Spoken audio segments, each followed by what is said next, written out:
We got the man, the myth, the legend on today, Mr. Ian Horowitz. He challenged me, and he beat my ass. The challenge didn't go very well for us.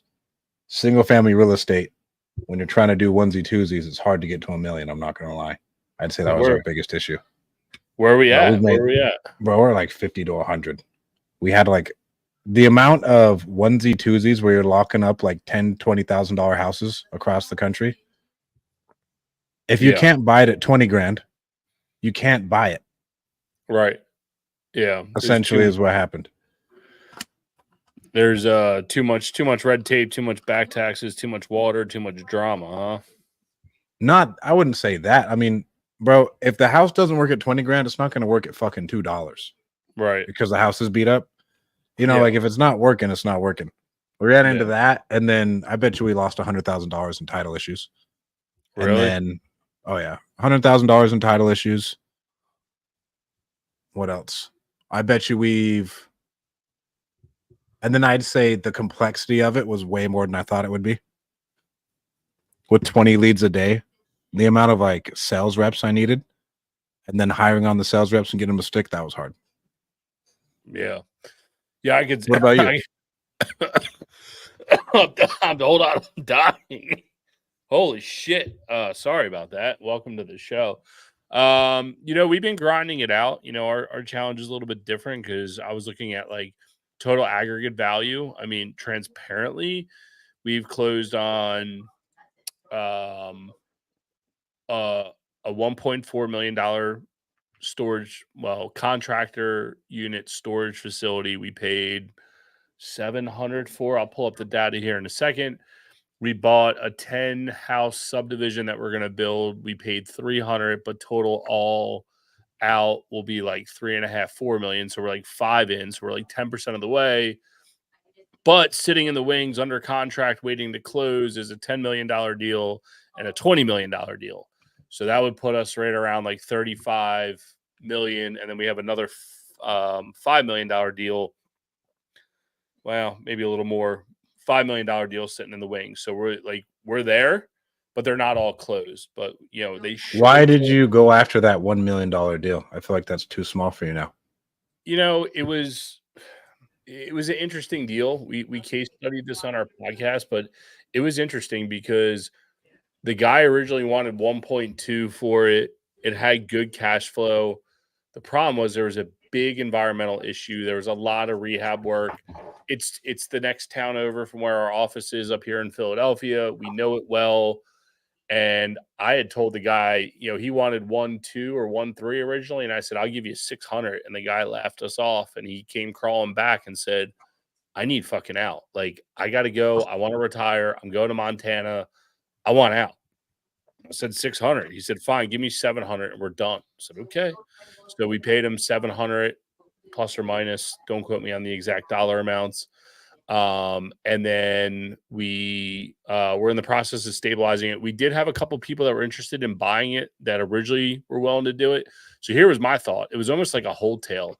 There's this environmental issue. He wouldn't sign off at the state and say, here's $100,000. He had 3 buyers that were willing to pay him between 1.2 and 1.3.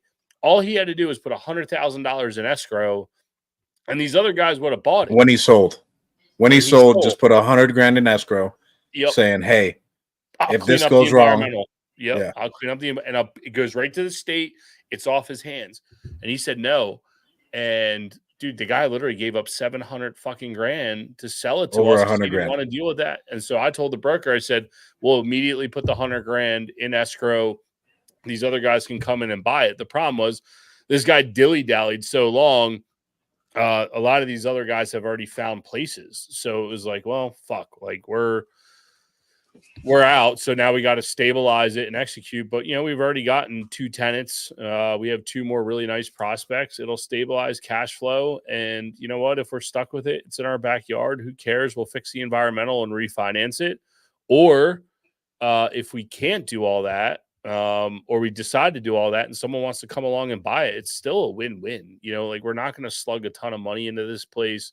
Maybe 200 grand, 100 and 100 of that being in the environmental and maybe $100,000 in other improvements. But it's a it's in a really good demographic. And, that's the thing. Like, you said, oh, it might be too small. It's like, you got to remember, like, it's opportunity. Like, it's opportunistic.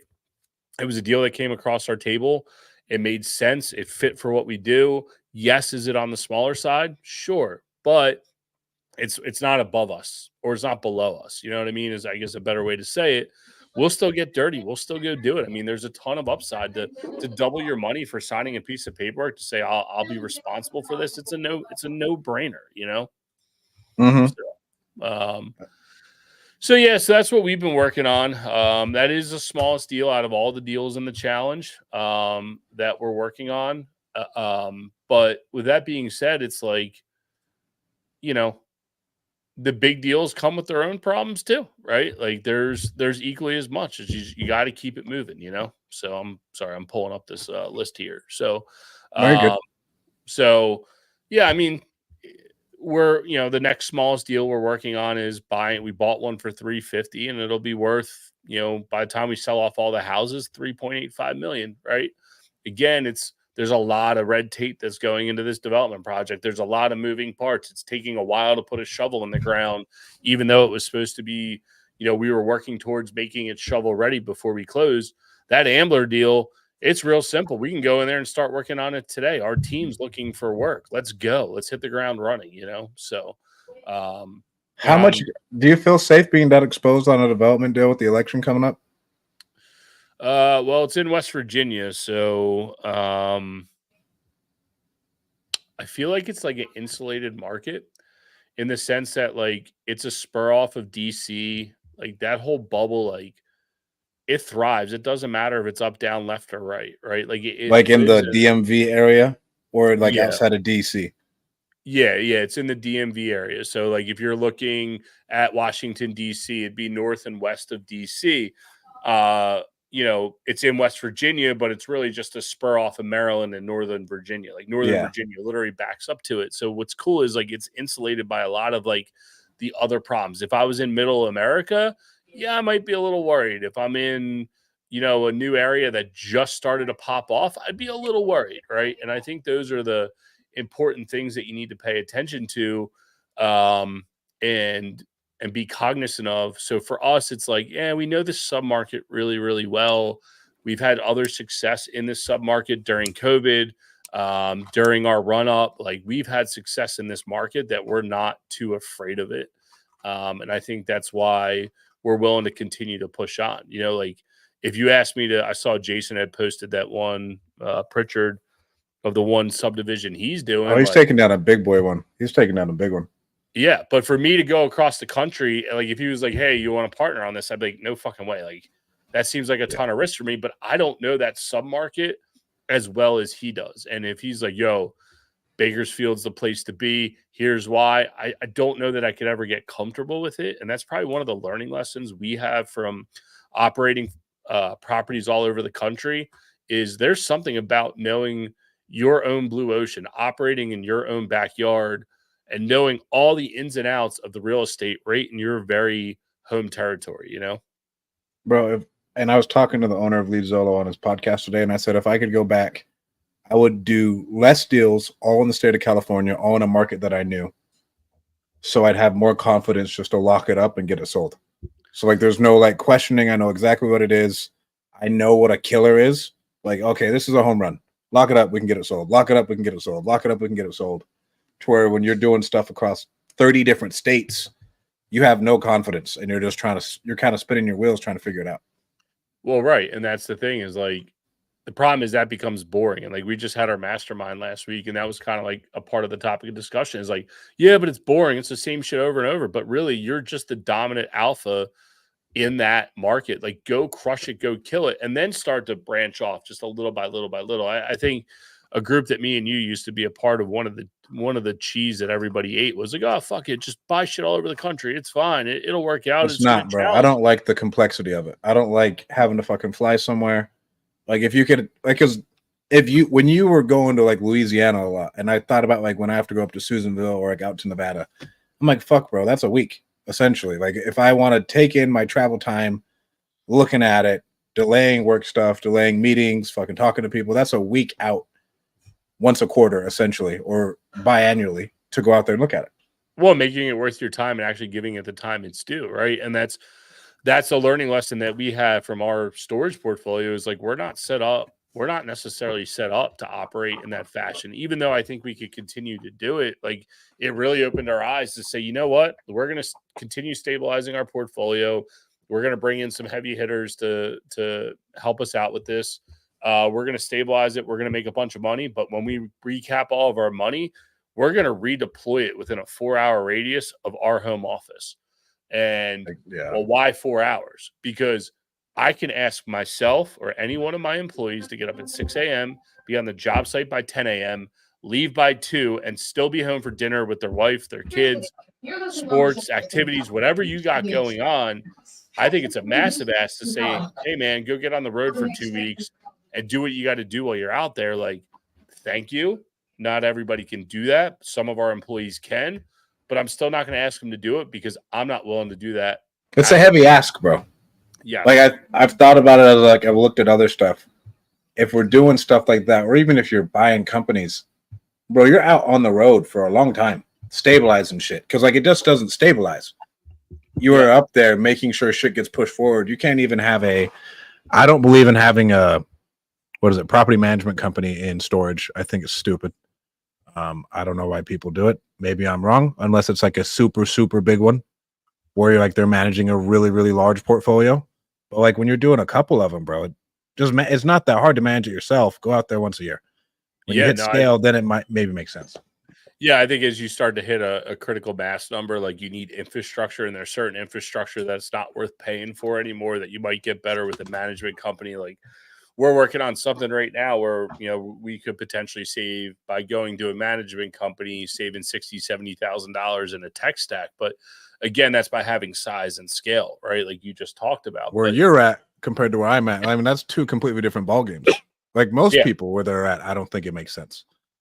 No, most people don't have the size and scale, or they're gonna start building the infrastructure they need to do it. But then that comes down to like building the infrastructure, and you start doing that. Well, now you're taking away from your lead acquisitions.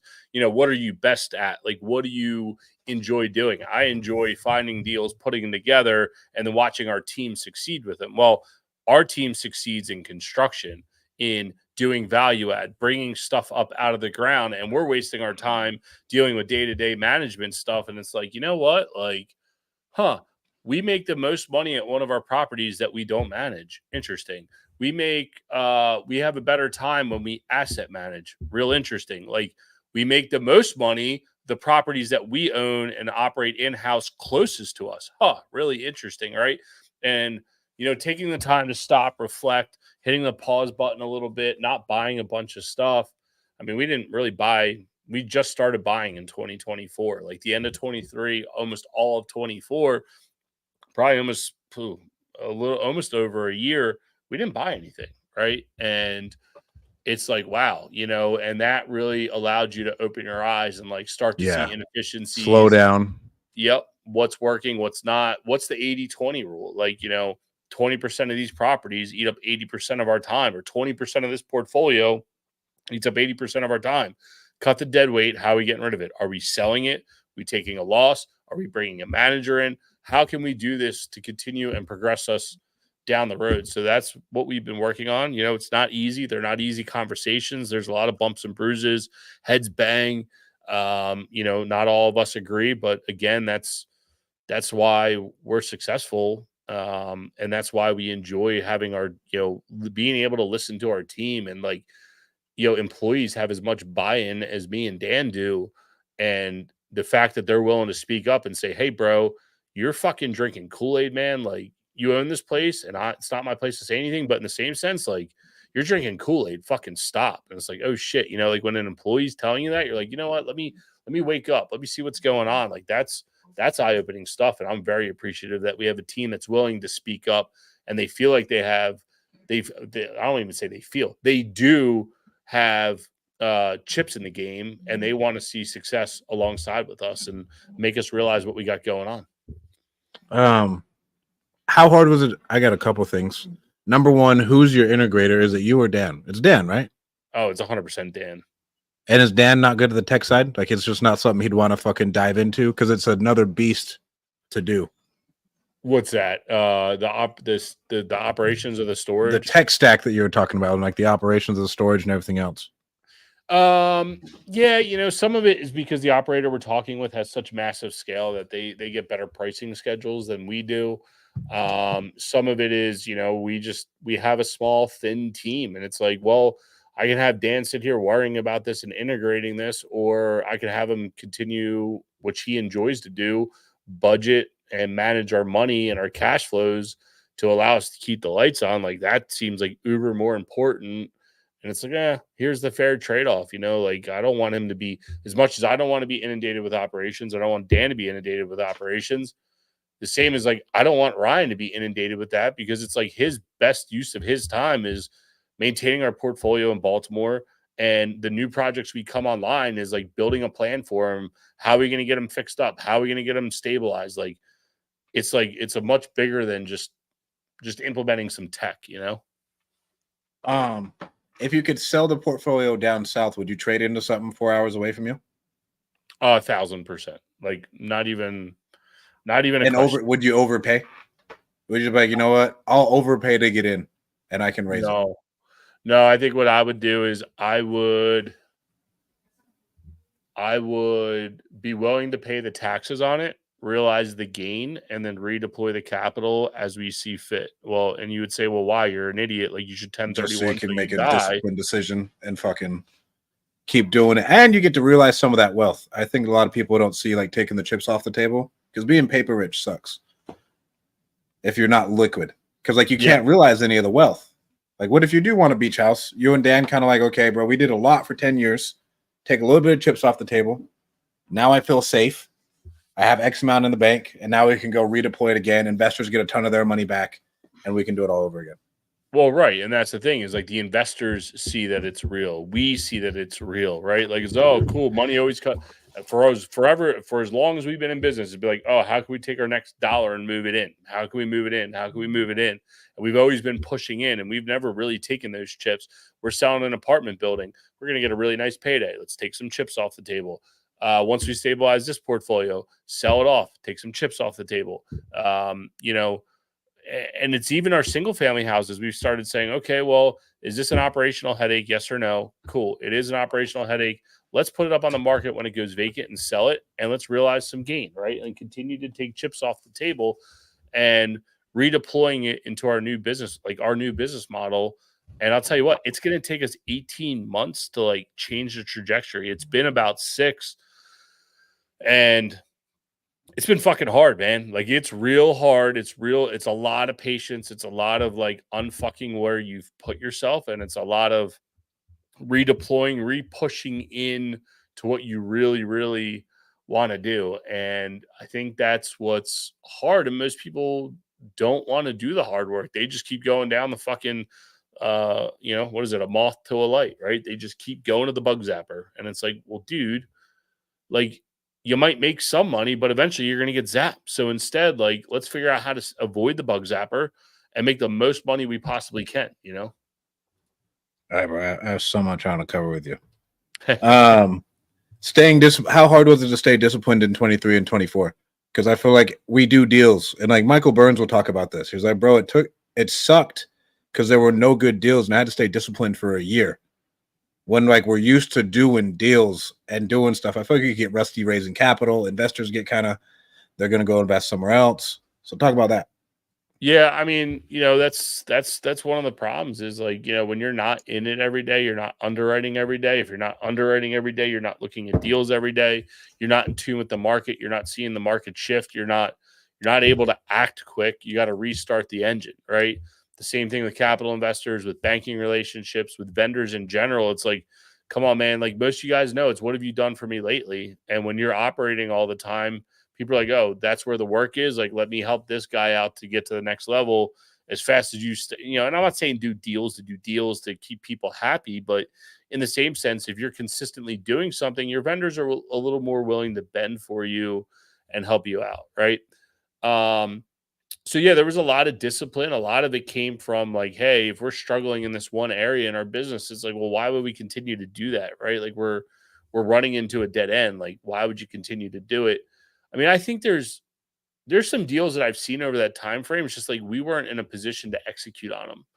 And you know, as we've decided to move and as we've started to execute the business plan, it started to say, okay, well, we need to buy some stuff because like our line is like it's empty. Like we need to fill the line up to know that we have work coming in to be able to execute on it to create the cash flow and the income that we need to stabilize the property. So it's a give take, of staying disciplined, but also like always looking, because if you're not always looking, you're never going to see something that's going to show itself, right? Like I'm sure when you were doing your $1 million wholesale challenge, it's like, oh wow, look at that. Like these things are still true and these things aren't. Like how hard was it to get started again to wholesale like that again? Because you haven't done that for a hot minute, right? Bro, I'd say that was a harder aspect than I thought was wholesaling. And like getting back in the seat, doing sales calls again, dealing with the shitty people you deal with every day, wholesaling again, and like taking on that energy. To like with storage or anything, bro, you're not dealing with wild drug addicts every day, essentially. Like with storage is like pretty straightforward. Hey, bro, here's where I need to be at. Here's where I need to be at. You may deal with a stupid broker here and there. And I want to talk to you about one of them I'm dealing with today. But like it's not that bad. And then even in the service-based business, you're not dealing with that type of industry. Where with wholesale, bro, like the other day, I'm sure you saw it on my story, bro. We had a chick on meth who decided, like, no, I'm not gonna. She was set to net 30,000. Like, you need to get all your stuff out. She's like, I'm not getting my stuff out. We are the only buyers in the area of Bangor, Maine. And she's like, I have someone else who's gonna pay me more. I was like, Veronica, I know there's not, because I know all of the buyers here. Right. And so now she's gonna lose her house when she could have made, instead of making 30, she would have made 20. And so like you're dealing with stuff like that. And this is like the day of closing. Yeah. And so it's like stuff like that, or the city of Chicago not getting a meter reading done, and we lose out on $23,000 because the city of Chicago drugged their feet for 3 months, and we couldn't get the meter reading done. And so it's like bullshit like that, to where that aspect of it is a lot more of an emotional roller coaster. To where like stabilizing Susanville sucks, but it's very just, it's very slow. The other one just operates. We're looking at selling the other one. We were thinking about selling the other one in Nevada. And then we were up on the market 850. Kristen said 850 is fine. We put it up at 850. It's a 10,000 square foot facility. And she's like, hey, people in fucking Nevada want shit. I think 850 is a little aggressive, but it's solid. Some stupid cunt puts their property up this 8,000 square feet for 550. Oh. And we get an email on like Thursday night. And I was like, you piece of shit. And so right now, so I'm thinking about it. It makes 50 grand a year. Do I just buy it cash, pull it in, stabilize it, raise the rents, and then go and try and sell everything at like 1.3 to 1.4? How far is it from you? It's like 3 blocks away. I will essentially have zero operating expenses besides utilities. Oh, yeah. I would lowball the shit out of her, try to buy it, get it off the market. I tried to get it at 4, and they're like, no, we can do 525. So hope, yeah. I mean, and you want 850 for the other one? I mean, dude, you should be able to get 85 a foot across both of them, though, right? And then it'll be like 18,000 square feet. And I was like, I have 3% debt on one of them. I was like, I could go get 10% debt, get a blended interest rate of 5%, still have the same operating costs. And that would still be a good deal for me if I looked at something like this. I get into it for no money down, and I have a blended interest rate of 5%. Yeah, and then I mean, I think you could sell it at, if her number's right, you're selling it at 1.5, and you're in for 550 plus whatever you. I have 430 in debt on the other one at 3%. So you're in for 9, and you walk with 6, right? Even if you walk with 5, who cares, right? Like you just nailed half your goal that you set the wholesale by doing 2 simple deals, right? Like, and that's the whole thing about commercial. And it's like, oh, the $50 million, you're out of your mind. It's like, yeah, but I only have to do 4 deals. Like, I count my deal sheet. Like, might seem like a lot, but 1, 2, 3, 4, 5 deals, right? Like that's it. And that's 40 million bucks, right? And I could probably find one more deal. 1, 2, 3, 4, 5. So 6 deals doing $50 million, right? And if I really wanted to get technical, like I probably could have dug out one deal to do 50 million bucks if I really, really wanted to. It's just that would be a big reach for us, right? So, bro, like, why struggle with Chicago and Bangor, Maine, and all these fucking places when you got when a I deal have this right one. under your nose, Yeah. dude? Well, then I was thinking about like, okay, do I just take the other one? So I have those two. I have the other one in Northern California that's like 4 hours away. That'll be, what is that? 22, 32, 40,000 square feet. Do I just sell that 40,000 square feet and trade into something closer? I mean, you're in California. That's, in Utah, everything's always more expensive out there, right? But like, do I overpay just to get a yield? Because it's not like No. I'm not overpaying, but like, am I okay with the 6% cap rate if I plan on holding it for 10 years and it's all my own cash? I mean, I would consider selling the Nevada one just because it's a 2-site location, right? And that means your other one's about 24,000 square feet, even though, you have some operational issues in Susanville.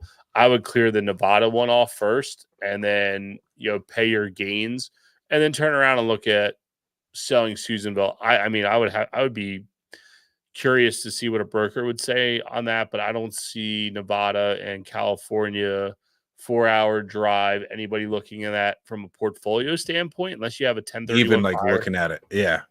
Yeah, 1031 buyer that really needs it, or it's a good like little starter package. You could literally bundle it up and say, hey man, here's the business plan, go execute on it. This is what worked for us. Go execute and you'll get your yield later, right? So I mean, yeah, to get, so okay, so there's the question. If you could get 3.2 for it, I mean, what's your basis after all that? 900 plus what? 900. I bet you I have 600 in debt on the other one. Plus capital investors? 1.4. 900 plus another 1.8. I have another 350 in capital Okay, investors. so you're all So in. in debt, I have, call it, we got 420 plus, so that's a 420 plus 6 something. And then I have another 350 with capital investors. So okay, so you're all in 1.8-ish across both of them. I mean, Both sides. yeah, I mean, you walk away with $1 million. Let's just, these are real broad stroke numbers, but just say you walk away with $1.5 million, right? And I'm guessing let's just say half that goes to your capital investors, and you walk away with 750 to $1 million. Again, there's 3 sites there's 2 sites you already own. You got to buy one more. You can turn around and literally just put it under your umbrella in all of 2 seconds, get it onto your operating system, show lease up for 60 days, and turn around and sell it. Meanwhile, you're fucking wasting your time making phone calls, right? Like, no offense, but you should be making phone calls to storage facilities or industrial sites in your area saying, hey, I'm looking to buy, right? Because now you know the metrics, you know the numbers. And no one will sell to me. I've already called all of them. That's the other thing. Because I've been trying to buy them forever. Do what the Democratic nominees trying to do, and use a different dialect when you call. Maybe that'll help you win some votes. But with that being said, I mean, it's like I get it. Like, they're not answering you, but here's the thing: when you have the cash, like, opportunities start to look a little different, right? It's like, well, if I got to raise money for my friends and family, like, I need a yield here, I need to do this. When it's your own money, it's like, well, the yield isn't as different. Yeah, it's a lot different. Because like when I'm raising cash, I'm like, okay, I need to pay this return. What does it look like with this return? How much equity has to come out? Do I just do debt? Blah blah blah. Because if I bought this other one, I just do 10% debt, and I was like, hey, give me 10% debt over 2 years. Right. Well, or you could create your own banking system, right? Like, let's just say you walk away with $1 million and say, well, I was going to borrow from the capital investors. I'll just borrow it from myself anyway, and be diligent about that, right? Like, so Yeah. it provides you a lot more opportunities when you have the cash in your pocket, and again, that was like another thing that came up in our mastermind. It was just like, continuing to do deals. Like, if you're not thinking about selling these, it's not going to push and motivate you to go and try to find new deals. You're like, I already called everybody. We also have like it's not like you're pressured to go find something. Like if you sold everything and you had $1 million burning a hole in your pocket, you'd be like, You'd be like, fuck, I gotta go fuck, buy some man, let shit. me go bang the phones a little bit harder. Let me apply all my wholesaling skills to this thing and see what I can find. Or it might apply even more pressure to be like, I need to make $1 million over here because I want to wholesaling. Now I really want to go get $2 million to deploy to buy a $10 million facility, right? Because Like I can there's offset it. right, like it's gonna challenge you, but it's almost like you're not challenged yet to like you're a motivated person. I don't want to take anything away from you, but it's different when it's sitting there waiting, and it's like, yeah, fuck, I got to do something. I feel you. So, well, I mean, it's 8,000 square feet. Let me pull up the OM. I'll tell you right now. We'll go over this. What else have you learned in the challenge? As I get this pulled up. I'll tell you what I really learned. So what's funny is the challenge was like sparked by you. Meanwhile, I read Who Not How and Buy Back Your Time almost simultaneously leading into it. And it's like, I'm going to underwrite all these fucking deals. I'm going to do all this shit. And it was like, oh my God, I don't want to underwrite all these deals. And like, you got to be transparent and show people what you're doing, right? Like we were broadcasting it to CRE-syndicate.com. And it was like, man, all these people like want to see what you're doing. And it's like, man, I really want to hire someone to do my underwriting. I want an analyst to do it. Did you get it? So I had someone for a little bit. It worked out for a little bit, and then it kind of like died off because like I wasn't giving them enough lead flow. Because it's like same thing. I I could kind see of like, that. oh, like I'm circling the drain, I'm hitting my numbers, and I'm like here, capital wise, I'm getting a little nervous. So like I hit the brakes. What I learned from the $50 million challenge is that like I want to continually be able to underwrite deals at any given time. Like I want to create the lead flow machine. And with that being said, what I want to do is I want to create like an autonomous way to invest. Like I want it to be like where me, Dan, and Ryan can sit down and just say, like, here's the deals for the month that have been underwritten. It's past all of our metrics. We're going to do it or we're not. Okay, we're going to do it. Great. It goes to an acquisitions team. It goes to a capital raise team. And I might be on the capital raise team. And it goes to like a debt team. And it's like, here you go. Go do your thing. And that's it. And then from there, the project takes a life of its own and we don't have to touch it again. Like I want to get to that point where like this thing lives and breathes above and beyond just us. As of today, I still want to sit on the deal committee and I still want to sit on the capital raising side of things and deal structure side of things. But at some point, I want it to just come in, do its thing. It hits our metrics and off we go, Do you know someone who has that set up? The closest thing I know is really through Jason, one of his buddies. He has 2 full-time analysts, and all they do is underwrite deals all year long to find the absolute best deal that they can find, and they execute on that one deal. And he literally just says yes or no, and that's it. And he has 2 six-figure Full-time analysts that just underwriting. underwrite. And what is he buying? $30 to $50 million a year? Or is he going bigger? Yeah, he might do anywhere from 20 to 50 million bucks on a deal, so he might do 1 or 2 deals a year and that's it. That is it. Like, and when you look at that, it's like, fuck, man, like that's sick. That's, we've been in masterminds where people talk about life. We've been in masterminds where people are like, I want to do this and I want to do that and I don't want to work. Dude, that is it. Like you're doing business at a super high level. And you have all your time freedom and like responsibilities relieved from you. To me, that is actual freedom. The only thing I would push back on when I think of like dudes who are high level business guys where money's involved, every PE guy is still raising funds. You could have a 500, like dudes who own VC funds are still out there banging the street. I feel like we could never get out of, you got to raise the fund because they're deploying with you. And then once it's set, you could build the team. But like you're going to have some people around you, but you're banging the street. If you're getting $100 million checks, like, or even millions of dollars of checks from whatever type of fund or people are given to you, it's you raising the cash, no? But that's the piece that I want to do, right? Like that finite piece is what I want to do. I want to raise the capital and I want to say yes or no. And I want to be almost like the chairman. I don't want to be the CEO. Yeah. I want to go out and be, hey, check us out and like learn about what we do. And we want to raise capital. We want to show you what we do. But once you raise your hand and say, yes, I want to put money in this deal, I want you to be handed off to a whole team that says, yeah, great, you're interested. Here's our deal flow. This is how it works. Off you go. And I want to go back and reread it, but like, Am I Too Subtle by Sam Zell? Like, dude, that dude was doing billions of dollars of real estate with like a super small team. And that's what intrigues me. And he talks about all the fun stories he had traveling the world and like still enjoying his life, but they're doing tons of deals. And I think that's what gets real interesting of like, again, not fucking around, no offense, with $20,000 deals in fucking Bangor, Maine. Like, can you really do that? No, but I bet you if I was like, hey, Strat, go buy a $2 million deal and put all the pieces in place where you don't have to touch it, I bet you could do a much better job with that, right? At least 80% of it. That takes a lot and alleviates it off you. I listened to a podcast the other day of a dude who sold this company called Wrench Group. And then he started, and they sold for a couple $100 million. And then he just sold out of another company that's doing $130 million a year. He had 3 employees.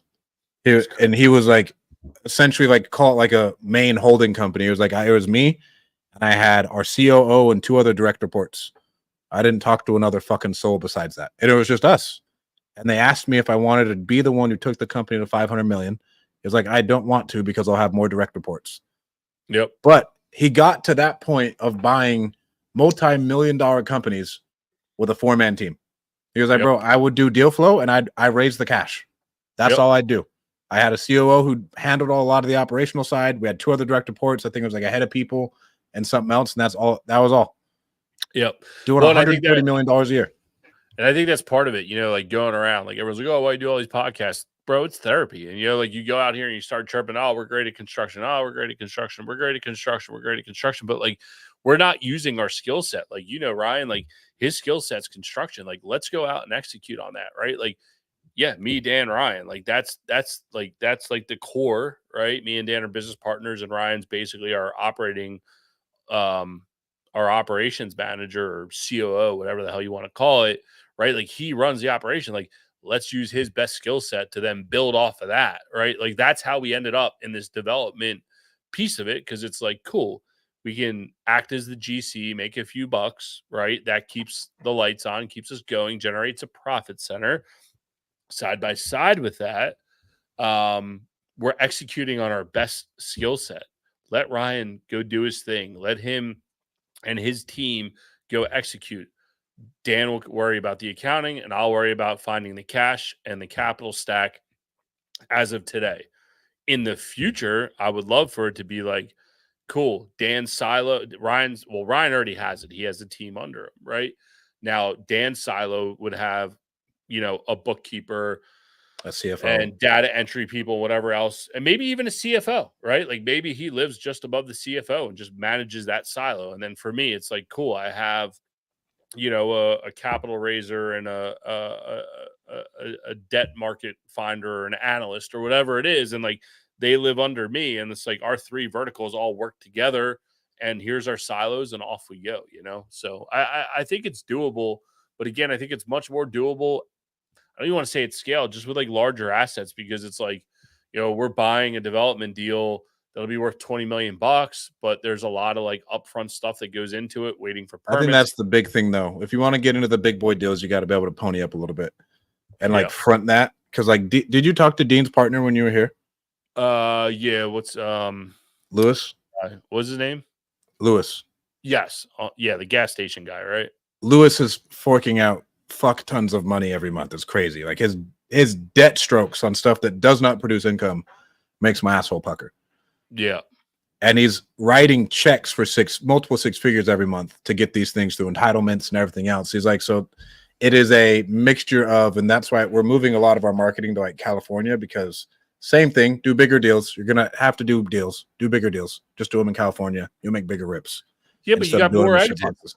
Bro, you got more exits. You got him.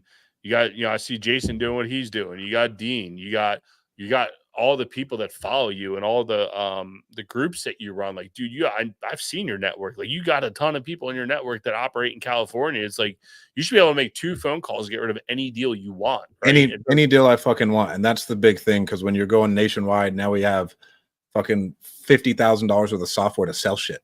You know what I'm saying? To like find some random Joe Schmo in the middle of Virginia, but he buys this buy box, you'll make 15 on it.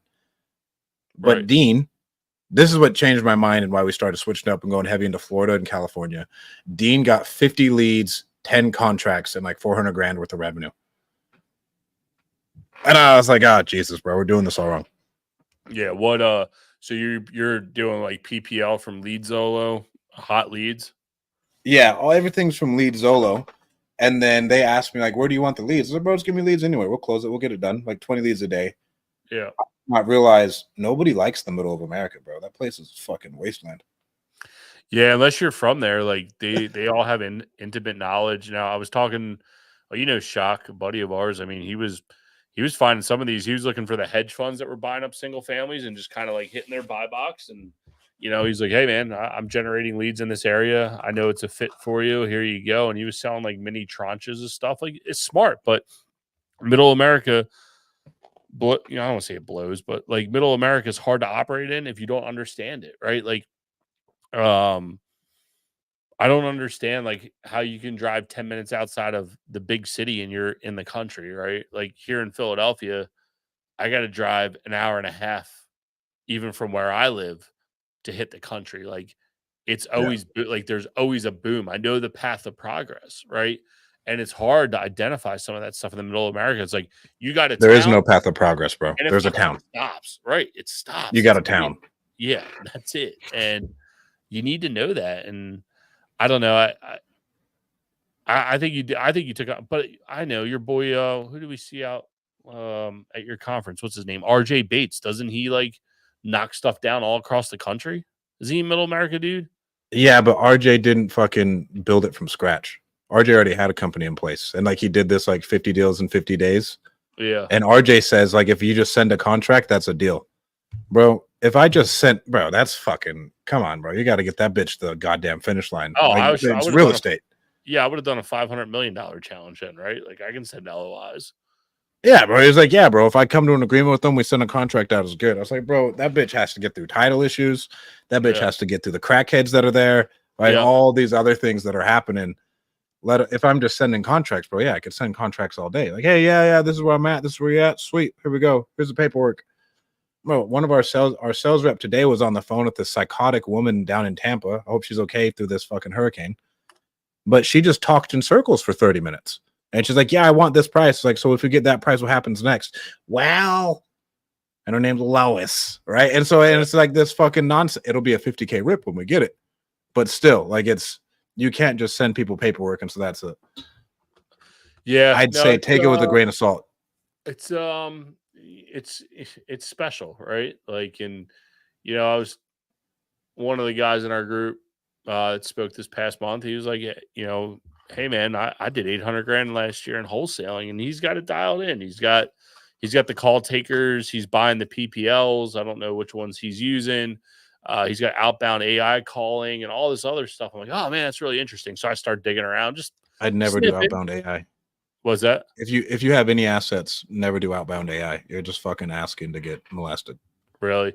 Yeah. So I was sniffing around. It's like, oh, like look at this. You could generate leads, but then it's like, and I think about it. I'm like, oh my god, all that cultivation and like training a sales rep to then be like, F it, I'm out. Like, we went through 15 different sales reps. Yeah.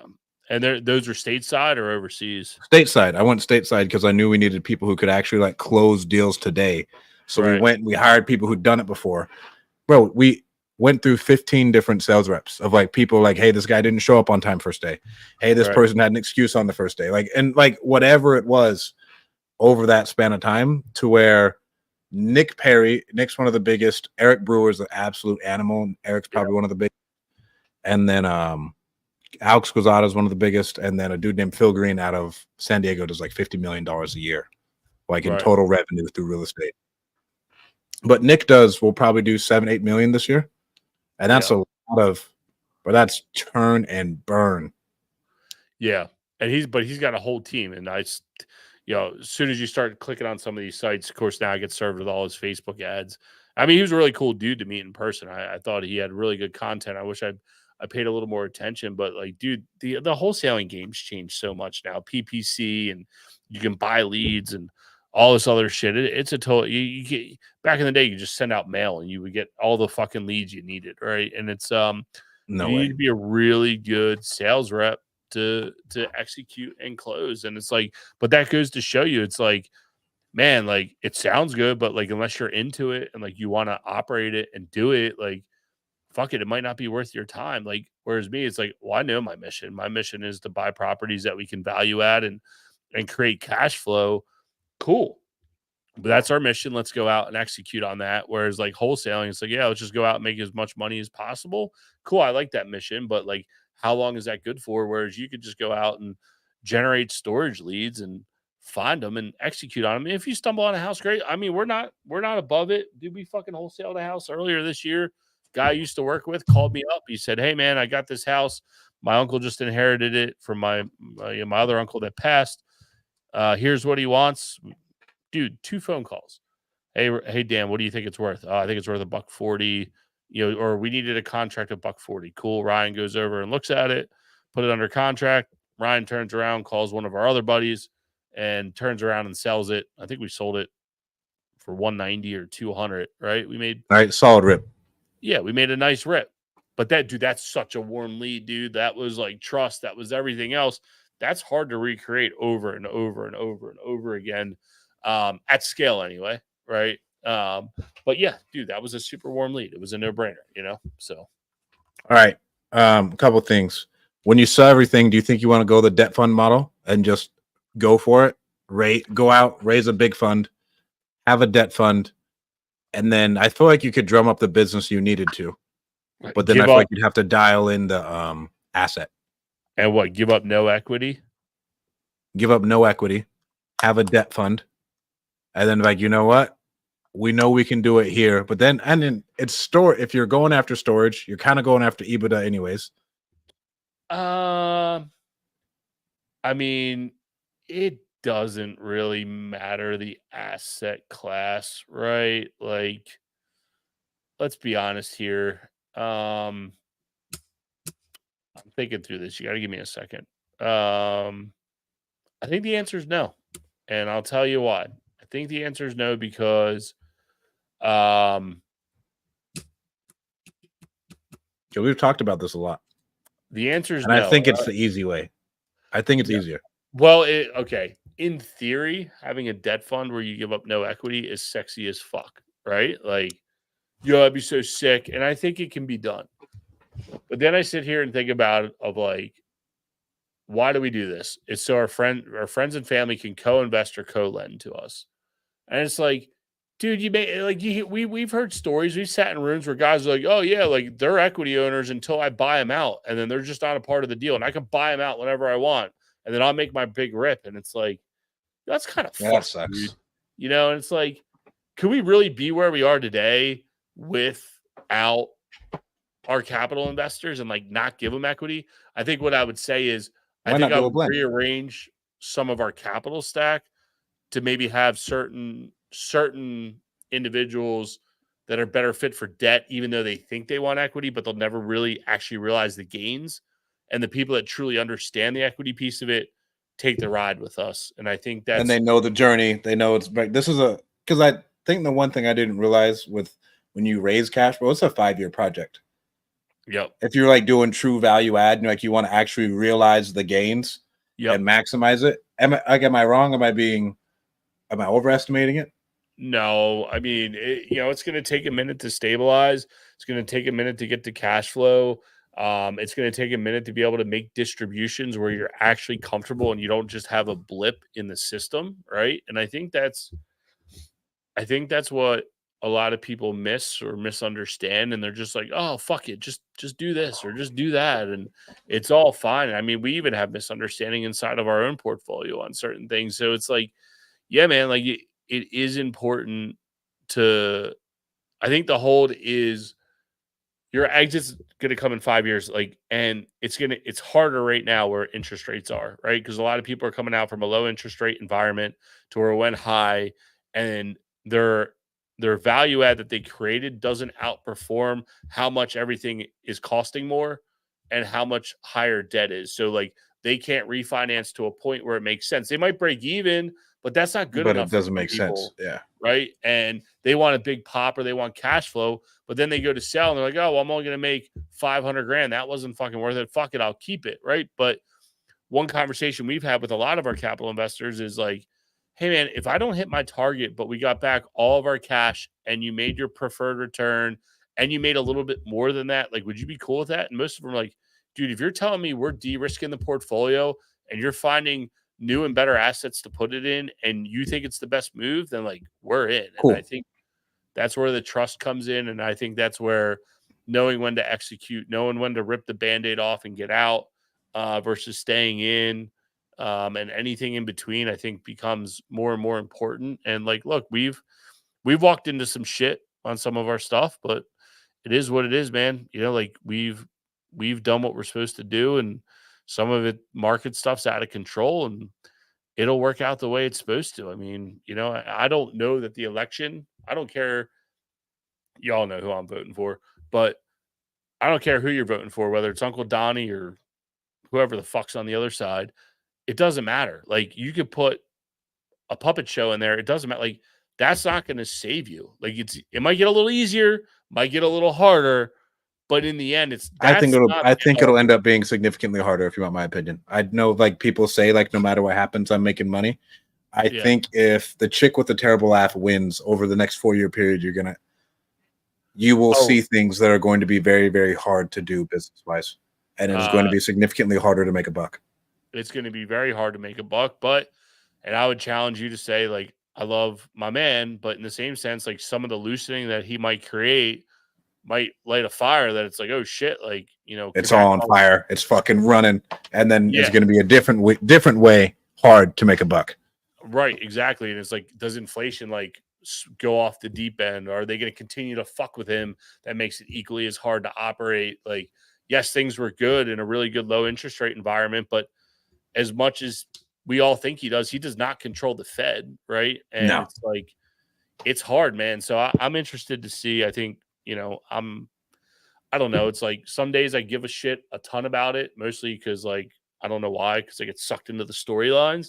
But then other days I'm like, it does not fucking matter, right? Like just put your head down and work and do the best deals that you can find. And if you're doing the best deal you can find, that's what's going to work out. Like we were talking about that at the mastermind. You know, one Nick Paul, he's like, dude, I think he was talking to one of the other members that you know, and he's like, I think you just made really bad fucking buys, dude. Like you're fucked. Like you made bad buys. Like it's not that you didn't execute. You just made bad buys, bro. It is what it is. Like you got to go do more deals, and like there's nothing else that fixes it besides doing more deals. That's the worst part. Yeah, and now you have to. Deals. Yeah, you have to do more better deals, but the way you make money is by doing deals. So now you got to fucking buy yourself out of that by doing more deals. I think that's the craziest part about real estate, to where like you buy something, you're like, man, I don't want to do anything else because this thing's not going well. The only way you fix that is by learning from it, going and doing another deal, getting some more cash on hand, fucking fixing the problem, and then moving on to the next. Yep. Yeah, no, you're dead in the water. You know, like operating businesses, you need to market. Real estate, you need money. Like that's what it is, man. Like if you don't have money, you're fucking dead and you're just sitting there, you know, and that's it makes it hard. We've been in situations where we've had no cash and had to wait for other stuff to sell before we could execute. It fucking sucks, but it's a part of life, man. You know, and again, all you can do is learn from the mistakes that you've made and try to execute at a better and higher rate. And, you know, eventually by the time I make it to the grave, hopefully we figure it out. So, all right, I got a question for you on this fucking storage facility. They want to sell it to me at a 5.5 cap. Am I being short-sighted about this? Bro, I don't want to fucking pay that much for this thing. What, that 500 grand one? Yeah. It's bringing in 45. It's not bringing in 50, but it's 90% occupied. The one I have is 100% occupied. And we just had a rent increase and it's still 100% occupied. And we keep raising the rents. I mean, if you buy the other competition, you know, here's a crazy question. Can you just option it? Be like, listen, lady, like I know you want 550. I'll tell you what, almost like a novation. Give me give me the contract, take it off the market. I'm not going to close on it, but I want to list it with my property, and we're going to list it for $85 a foot. And I'll tell you what, I'll give you an extra fucking $10 a foot. You know, whatever. I don't know what the numbers are. 8,000, and she wants 550. What's that? 60. It's $58 a square foot. It's like 60. It's 60 a foot. So she wants 70 a square foot. You're trying to get 85, and just be like, hey, like I'll give you 62.50 a foot. I'll give you an extra whatever $20,000 if you let me just basically pull a novation and option it and list it with your portfolio and not even close on it, dude. I don't know. I mean, in the end, to get back to your question, the broker who's working it though is just an unsophisticated schmuck. Yeah, well, that's always the problem. That's the advantage to off market leads. Is it a storage broker or is it just some Joe Blow fucking idiot? Bro, it's just some fucking Joe Blow idiot, and they have a gas station included in it. And I was like, I don't want your, but it's a non-owner occupied gas station that makes $12,000 a year. They want $350. I was like, go fuck yourself. I was like, I'm not buy. I was like, what the fuck? He's like, well, they have a note on it for $350. I was like, if they want to give me that and then carry a big note on the storage facility, I'll take it. Right. But I'm not fucking doing like why would I go bankrupt over this? Yeah. Like, why would I take that? Yeah. No, that's fucking tell her to fucking finance the storage facility at $550 and you'll take the gas station. Fuck out of here. That's what I said. I said fucking finance it at $550 and I'll take the gas station. Yeah. And they said, no, we want $550 down. We'll finance the gas station. And I wanted to lose my shit. Yeah. No, that's idiotic. Yeah, no, I mean, to get back to your original question, I think I just got locked in my own gate. Sorry, I was listening. To get back to the original question of a 5.5 cap, I mean, to be short-sighted, like I would say, no, it doesn't fucking matter. But like learning and everything, it's like, well, you do have to service that 10% debt. So you're gonna be losing. Well, I know your blended rate's going to be 5, so you're not going to make any money. But now you're watering down your existing facility that's making cash to basically make no money in exchange to try to chase this equity pop that we don't even know if it's real or not, right? And that'd be the only thing that I would caution you to. That's a good point. However, if you truly believe she's 100% wrong and you believe in the other broker's number, and you think it's 100% right, then I would say go for it to turn off the cash flow and try to get that big pop. But this is not 2021, 2022. That's the other thing, bro. This isn't like fucking people are like, and it's not like people have been banging down our door for this bitch. I got an offer today for $690 with a 50-50 carry. And I was like, I might as well keep this bitch. Right. I don't know what you want. Like, this doesn't make any sense. But at that, because there's room for expansion on the other one, maybe I do just try and go for an option. And it's like, hey, you know what? I'll give you an option. Give me 60 days. I mean, if it's a Joe Blow broker, just fucking give her a wholesale contract and just be like, hey, Kristen, sell mine and let people know I got an additional 8,000 square feet available at 600, you know, and or whatever, then 8,000 times 85. What's that? 640 ish. Is 680 almost 9,000. Almost 9,000. Shit. I mean, that's 8,900 square feet. I mean, that's an extra $700,000, dude. Like, fucking just tell her you take a fucking wholesale contract and fucking make it like 300 business days and just fuck with her and see what she says and don't close it. And because like, if I remember correctly, isn't it pretty rural Nevada? So, yeah, it's pretty rural Nevada. But then, bro, the median income's fucking $80,000. Really? Yes. That's why we liked it. Yeah. Because bro, it's all a mining town. So like all these miners make a fuck ton of money. Bro, our occupancy's never dropped below like 98%. Huh. Interesting. Yeah. See, but then people want to see bigger, right? Like they're like, if I'm gonna buy something like this, I want to have a decent amount of scale. How much acreage does she have? I think she's on an like a half acre to an acre. I'm not quite sure, but it's not like a ton. To expand an acre to expand. Wait, let me see. I'll tell you right now.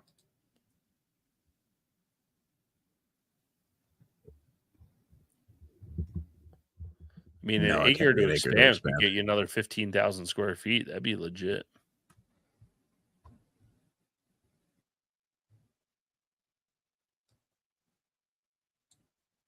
Okay. Let me pull this up. Who you rooting for, the Dodgers or the Padres? You don't give a shit. I don't give 2 fucks. Damn. I could give 2 fucks less. Let me My share favorite my time of screen. year. Baseball's for schmucks.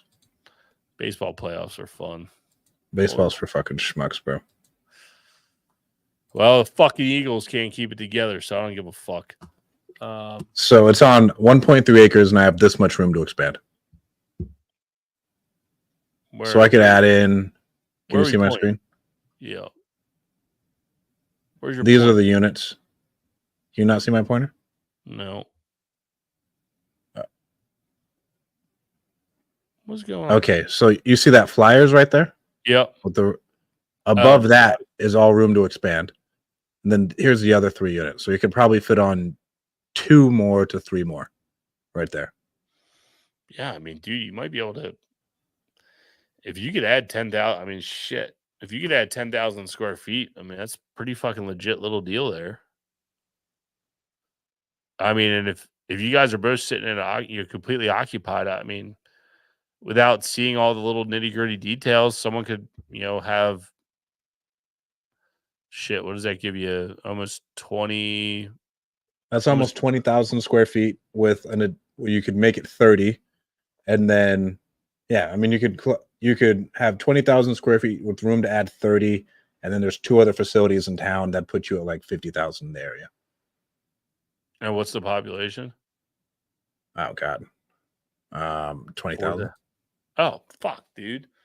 Yeah. I mean, I just give her a fucking contract and see what happens and try to wholesale it along with yours, and see if it changes anyone's metrics, Okay, I'll call Kristen about it. See what she thinks. Yeah. That's probably what I'm gonna do. I'm gonna try and get it on an option contract. I'm just like, hey, here's what it is. I have this under contract with an option. You can buy both of these at X.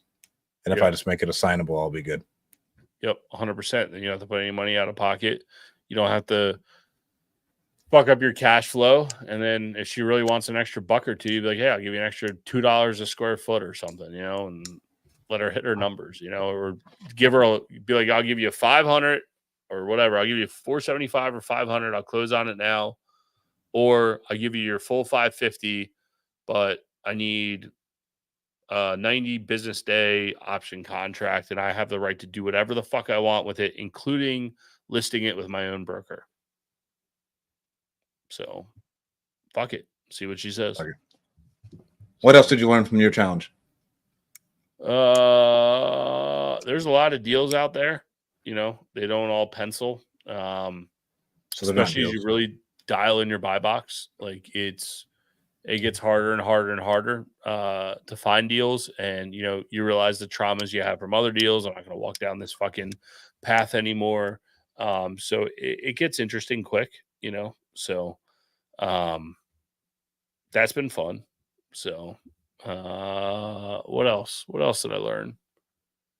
You really learn your tolerances for what deals you want to do or don't want to do anymore. I know it's kind of similar to what I just said, but like, I don't know. There's certain deals I'm like, I don't even want to underwrite it. Like, it just doesn't like get you out of bed. It's like, I don't really see it, and you also realize a lot of people put out a lot of shitty deals. So that's been interesting as well. Well, you want to see if a schmuck comes and buys it. Well, yeah. Sometimes you got to wonder if you've been one or you're the winner. That's one thing we talk about. We're not good sellers of real estate. Like, we buy a lot, but we've never been like good sellers. Like, I've never had that like, oh fuck, like this is the best. Like, we bought it and just turned around and sold it the next day and made all this money. Like, I've never had really good experiences like that, So. And then how was the mastermind? You and Farling? It was good. We went to Charleston, South Carolina. We had Dan Martell come speak via Zoom. How much did you pay him? Via Zoom was $5,000. And it was 1 hour on the nose, but it was a really good hour. Dude's very, very intense. The way you read his book is the way he is in person. He's very intense. We had Matt Rosendale come and give a status of the market update, and we also had this other guy, Jason Bresler, come in and speak on leadership, combat Marine, current firefighter for the city of New York. Talked a lot about leadership. He was in the national news for something that happened in the military with him, and talked a lot about integrity and having skin in the game. Even though you might not be the highest ranking officer, you should have a say. So that was really good. And then it was 20 of the best people that a lot of people that in real estate, in our space, and just had a really good conversation, really good time, really good food, really good city, and it worked out well. So it was it's good. It's good. You know how masterminds go. They're what you need when you want them to be what you want them to be, right? And this one, I had something to get off my chest, and it worked out well, and I enjoyed the conversations that we had. And there's other times you go to masterminds and you're like, fuck, why am I sitting here? But this one was good because I had something to work out, and it worked out very well. So I love it. I'd say my biggest takeaway from the challenge: do bigger deals. Just flat out, just do bigger deals. There you go. I can respect that one. I think you should do. I think you should do a $5 million acquisition challenge starting January 1. And I feel like that's a lot easier. Raising the cash on that is hard. For me, it'd be raising the cash to be a bitch. But then I just have Rame raise all the cash, if you want to be honest. Yeah, my man's a killer. But if you get 2-1, right, on your money, so I did top line back end value, right? So you're gonna buy $5 million worth of net real estate. So what does that work out to? I don't know. You got to buy $2.5 million of real estate. I think you could do that. You just. I don't think that's hard in 6 months. I think that one would be. That's to me like it wouldn't be challenging because if you look pretty hard, like you can find a decent deal with that. Like the 0 to $1 million net, bro, that's fucking challenging. Yeah, that's what I'm saying. Yeah, zero like building an entire company from scratch and getting there in 6 months. That is fucking challenging because you can't just do it by yourself. You need to have infrastructure. Are you still going to keep all the infrastructure and continue to wholesale deals? Yeah, at this point, I feel like I have infrastructure set up pretty nice. Okay. Well. Like if it continues to run and shoot off cash and there's no cash outlay because we have JV partners on everything, it's like because the only downside with wholesale is you have to spend all this money on marketing. But since we have marketing partners, I have zero marketing spend. And so if I run it fucking 30 to 40% margins, who cares? It shoots off cash. Who cares if you're not at fucking, we operate on these huge margins? I don't care because I have no money risk in it. Right. And so it can continue to run. And we don't get huge rips because we're getting all of the deal, but we have zero risk. Everybody gets paid. We have no cash outlay.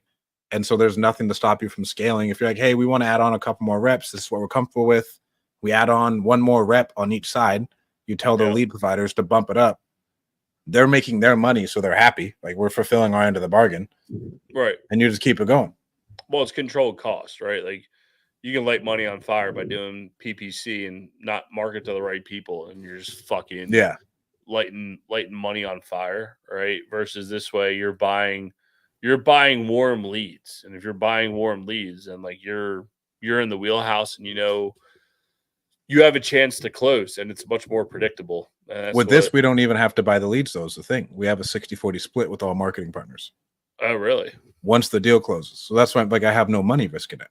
Oh, there you go. That's a no-brainer. So it's a no-brainer to keep it going if we can perform on our side. And then another guy just hit me up saying, like, hey, we'd like to do the same thing with you. Bro, why wouldn't we just take on as many as we can, have like 2 to 3 good reps, and then just churn and burn? Because if they're getting their half, we're getting 60 to 70% of each deal. They get all their money back. They have zero downside risk because we've been performing for them. That's, to me, that's like a cash flow machine, and you don't have the stress of a wholesaling company of spending. Yeah. So you're getting 60%, they're getting 40. Yeah. And then if at a point we've told them, like, if we feel like we're not getting enough margin, we'll go to 70-30. They said, okay. There you go. Damn, dude. Or you could eventually set it up like once you really have it dialed each fiscal year. Hey, the first however many dollars, this is the split. After that, this is the split. Almost like a waterfall this way. Exactly. And then that way, like they're happy, like, hey, we told you once we hit X, like now you're full. Now after that, we want our 70-30. We'll be good. And then it just runs. Because like all I think about is like, what does it take to scale it to another level besides like the people? And if I can figure out the people part where we have like some good reps, the next thing is like doing your marketing the right way and then spending money on marketing, knowing that it's not going to come back for a certain amount of time. And so you're like playing that cash flow game of like balancing that. Right. So if I don't have that, that eliminates a lot of the issues. Yeah. No, that makes sense. I like it. Figure it out so we can deploy it over on this side of the country. I already told them to start running ads for me on storage, and they're like, yeah, like I don't know if it's there. Yeah.